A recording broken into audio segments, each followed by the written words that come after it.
آخر میں درس تصوف کے حوالے سے ایک بہت اہم بات ہے، وہ سن لیں، اور تمام جو سالکین حضرات ہیں اس بات کو گوش ہوش سے سنیں۔ کسی بھی سلسلے سے جس کا تعلق، چاہے وہ قادری سلسلے سے ہو، چشتی سے ہو، نقشبندی سے ہو، سہروردی سے ہو، کسی بھی سلسلے سے ہو، اس کے لیے اپنے شیخ کے ساتھ رابطہ کیسے رکھنا چاہیے،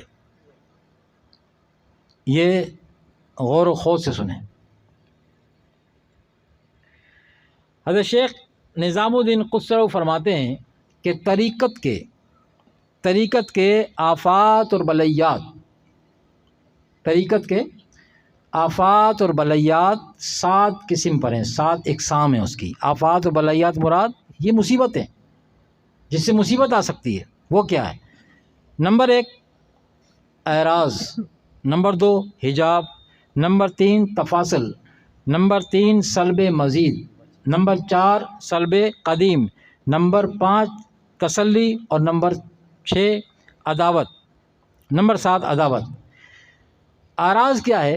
اعراض فرمایا یہ ہے کہ اگر مرید سے کوئی ناپسندیدہ کام جو شیخ نے منع کیا تھا اور وہ اس سے سرزد ہو جائے، شیخ اس کو پسند نہیں کرتا اور وہ اس سے سرزد ہو جائے مرید سے، تو شیخ اپنے مرید سے منہ پھیرے، اس سے ملنا پسند نہ کرے۔ یہ کیا ہوگا؟ اعراض، مانے ایک بیچ میں حجاب آ گیا۔ اگر مرید اپنے شیخ کی اس بے التفاتی پر کہ شیخ نظر ہی نہیں کر رہا اور وہ توجہ نہ کرے، بے فکر رہے اس بات کے اوپر، خیر ہے، تو پھر فرماتے پھر قدم آگے بڑھ جائے گا۔ پھر جو اعراض ہوگا فرمایا پھر یہ حجاب میں تبدیل ہو جائے گا، پھر ایک گیپ آ جائے گا، بیچ میں ایک پردہ آ جائے گا۔ اس پر بھی اگر مرید نے توجہ نہ دی تو فرماتے ہیں کہ پھر کیا ہوگا؟ پھر تفاصل ہوگا، پھر فاصلہ ہوگا، پھر دوری اختیار کرے گا شیخ اپنے اس مرید سے، پھر دوری اختیار کرے، آٹومیٹکلی دور ہو جائے گا، وہ آٹومیٹکلی ہی دور ہوتا چلا جائے گا۔ فرمایا کہ تفاصل کے بعد اگر اس نے پھر بھی خیال نہ کیا تو پھر سلب مزید قائم ہوتا ہے، اور سلب مزید پھر بھی اگر وہ ہوشیار نہ ہوا تو فرمایا پھر سلب قدیم ہوتا ہے۔ یہ بھی آپ آگے سنیں گے کہ کیا چیزیں ہوتی ہیں۔ سلب قدیم پہ بھی اگر وہ ہوشیار نہیں ہوا تو فرمایا پھر تسلی واقع ہوتی ہے، اور اگر تسلی پر بھی وہ ہوشیار نہ ہوا تو پھر عداوت، دشمنی اینڈ ہوگا۔ اب یہ تمام چیزیں کیا وہ سنیں۔ اعراض کیا ہے؟ فقیر نے بتایا آپ کو، اگر مرید سے کوئی ایسا فعل سرزد ہو جائے اور اگر وہ اس سے باز آ جائے، توبہ کر لے اور عذر سے پیش آئے، تو وہ اعراض پھر اس کا اقبال سے بدل جائے گا، شیخ راضی ہو جائے گا، توبہ کر لی، معافی مانگ لیا کہ اس نے مجھ سے غلطی ہوگی معاف کر دیں، وہ معاملہ ختم ہو جائے گا اور رشتہ محبت دوبارہ قائم ہو جائے گا۔ اور اگر مرید اسی پر قائم رہا اور اس فعل پہ بار بار اصرار کرتا رہا تو فرمایا کہ پھر حجاب پیش آئے گا اور وہ شیخ سے دور ہو جائے گا۔ اور اگر مرید اس سے بھی پشیمان نہ ہوا اور اس نے توبہ نہ کی، اس پر بھی متنبہ نہ ہوا، تو نوبت اس کی جدائی تک پہنچے گی۔ اس جدائی پر بھی یعنی شیخ اس کو اپنے سے جدا کرے گا، اور یہ جدا کرنا اس کو ہوشیار کرنے کے لیے ہے۔ شیخ جو گیپ کرے گا نا، اس سے کھینچے گا، اس کو ہوشیار کرنے کے لیے اس کی توجہ جائے اس طرف۔ اگر مرید کی توجہ فرمایا پھر بھی اس طرف نہ گئی اور مرید اسے متنبہ نہیں ہوا تو فرمایا کہ پھر سلب مزید ہو جاتا ہے۔ اور سلب مزید پتہ ہے کیا ہوتا ہے؟ سلب مزید یہ ہوتا ہے کہ نوافل اور اذکار، نوافل اور عاد و وظائف، اس میں فطور پڑ جائے گا، اس سے وہ چھوٹنا شروع ہو جائیں گے۔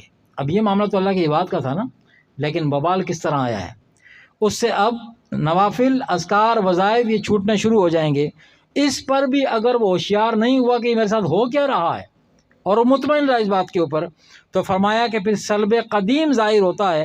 اور سلب قدیم کیا ہوتا ہے کہ پھر فرض نمازیں بھی جاتی ہیں، پھر فرائض اور واجبات اور سنت ادا کرنے میں وہ انتہائی سست ہو جاتا ہے۔ اگر فرض بھی چھوٹ جائے تو اسے کوئی ملال نہیں ہوگا، اب بھی اگر وہ ہوشیار نہیں ہوا کہ اب بھی دوڑ لگا دے، چلا جائے، معافی مانگ لے، فرمایا اب بھی اگر وہ ہوشیار نہ ہوا تو اس پر پھر تسلی واقع ہوتی ہے کہ فرائض و واجبات کے فوت ہو جانے پر اسے کوئی غم یا ندامت نہیں ہوتی، بلکہ اس کا دل اپنے مرشد کی جدائی پر قرار پکڑ لیتا ہے، وہ خوش ہو جاتا ہے، مطمئن ہو جاتا ہے کہ خیر ہے، کوئی معاملہ نہیں ہے۔ اور فرمایا کہ اگر اسی طرح غفلت و سستی میں پڑا رہا، تو فرمایا تو پھر اینڈ میں جا کے کیا ہوگا، اب معاملہ دشمنی سے بدل جائے گا۔ اب کہاں سلسلہ تھا، مرید تھا، وہ اس کا شیخ تھا، چلتے چلتے چلتے چلتے آخر کار وہ رشتہ ٹوٹا، اور اینڈ میں آ کے اس نے اپنے اس شیخ کے ساتھ دشمنی مول لے لی۔ یہ 7 قسم کے مصائب، آفات و بلیات ہیں طریقت کے۔ تو جو بھی حضرات طریقت میں آتے ہیں، اس لیے اکثر فقیری کہتا ہے یہ کھیل نہیں ہے، مرید ہو جانا یہ کھیل تماشا نہیں ہے، یہ آپ کے ایمان کو بچانے کے معاملات ہیں۔ ایمان کا بچانا کہ کھیل تماشا ہے، تو اسی طرح اس کے کچھ اصول بھی ہیں، ہم اس کو اپنی مرضی کے مطابق لے کے چل رہے ہوتے ہیں، جس طرح ہم نہیں، ایسا نہیں ہے، طریقت ہے تو اس کے کچھ اصول ہیں۔ آپ اپنے گھر کے سربراہ ہیں تو آپ کے اپنے گھر کے کچھ اصول ہوں گے نا۔ سب سے مین اصول کیا ہے، فقیر آپ کو اکثر کہتا ہے کہ آپ نے گھر بنایا، دروازہ لگایا نہیں لگایا، اس کے اندر سیفٹی کے لیے اصول قائم ہے، دروازہ لگاؤ، دروازے میں کنڈی لگاؤ، کنڈی میں رات کو بھی تالا بھی لگانا ہے آپ نے، یہ کرتے ہو نہیں کرتے ہو؟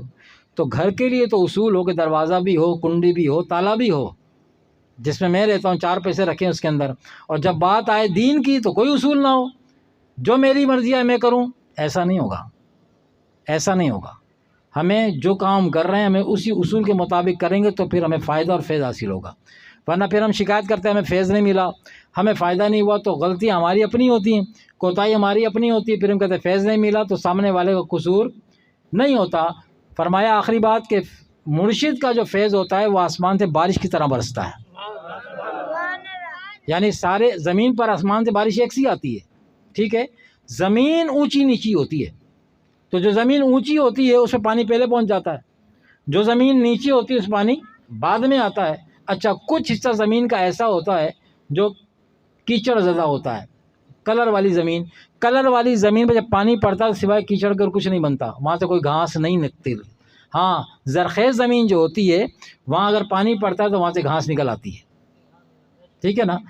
تو اب زمین کا فرق ہوتا ہے، تو اسی طرح مریدین کا فرق ہوتا ہے کہ جس کی زمین یعنی ارادت کی، عقیدت کی، یقین کی، جس کی زمین زرخیز ہوتی ہے، اپنے مرشد کی بارش کے فیض کو فوراً پک کر لیتا ہے۔ شیخ کا قصور نہیں ہوتا اس میں، یہ پک کرنے والے کے معاملات ہیں کہ اس کی اپنی زمین کیسی ہے۔ یقین، ارادت، محبت، چاہے دور بیٹھا ہو یا سامنے بیٹھا ہو، ان اصولوں پہ چلے گا تو دور بیٹھ کے بھی فائدہ حاصل کرے گا، اور اگر ان اصولوں پہ نہیں چلے گا سامنے بیٹھ کے بھی کوئی فائدہ حاصل نہیں کر سکے گا۔ اللہ تبارک و تعالیٰ سے دعا ہے کہ اللہ تبارک و تعالیٰ ہم سب کو صحیح معنی میں دین اسلام کو سمجھ کر اس پر عمل کرنے کی توفیق عطا فرمائے۔ وما علینا الا البلاغ۔ صلی اللہ علیہ وسلم کے لیے کھڑے ہو جائیں۔